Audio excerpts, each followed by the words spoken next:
Hey guys, remember, if you're a long-term investor, keep reminding yourself that you're a long-term investor and it doesn't matter what your account value shows today, next year, or even later than that, right? Because it's just a moment in time right now.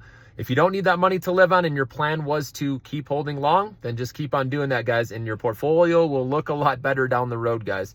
This will end up being a healthy correction. Remember, this is not over the whole rally. This is not an AI bubble popping. Of course, you're going to hear that more and more, guys. It's going to scare people, and this happens every cycle, right? The greed and fear, right? And the fear paralyzes people. The naysayers, people decide not to buy the dip, and then later they wish they did. You got to go against the herd. Remember that, guys. It's very hard to do. So remember, when the getting was good, everything was going up. That's the easy money. Now, this is what really tests us, guys, okay? And I'm going to be here to get you through this, and I promise you, we will come out the other side. So again, if you were planning on holding long through this to begin with, just keep on holding long, right? You don't want fear to have you click the sell button, guys. Just get away from your account more. And of course, I'll alert you when I'm going in and buying a little bit more, right? Dollar cost average a tiny bit, and then you get away from your account again. And then months later, if there's another opportunity, we'll do it again. And eventually we'll come out of that, guys, okay? So remember, rallies don't end when companies are reporting good earnings. And NVIDIA crushed it with earnings, guys.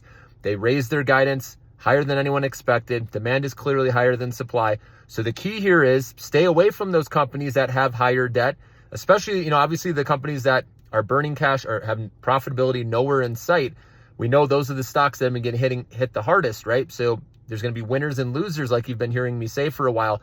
And right now you want to be in high quality, profitable companies, with positive free cash flow that are growing their financials. And so Vertiv Holdings is one, servicing the data center industry. This is the picks and shovel play, right? Power, liquid cooling, thermal management.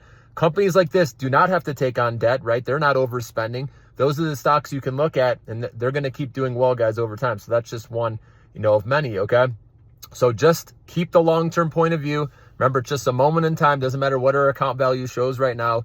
If you keep looking at it, right, it's going to bother you, obviously, and stress you out. But that's why just get away from your account more, guys, and we will come out of this, okay? So, but we don't know if it's going to happen this month, next month, January, February, right? It could get pushed off longer than we think because we know stocks go higher up, go higher for longer than we think. And on the flip side, they can go lower for longer than we think, okay?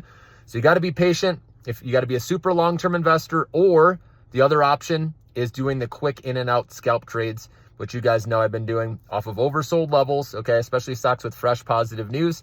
And remember, now moving forward between 3 p.m. and 4 p.m. Eastern time every day, I'm going to be putting out a stock. Ideally, most of the time, it's going to be stocks that are profitable, have positive free cash flow, that had news just released, and we buy them at the end of the day. And again, I'm just doing small positions because we are in a downtrend still, right? And if we crack, I put out a post, if we crack that level I put with SPX, I think it was 65.42 or 60, I forgot the exact number. I think 65.42, right? Then we could be going lower. So that's why I'm not going to mess around too much and take on too much risk right now.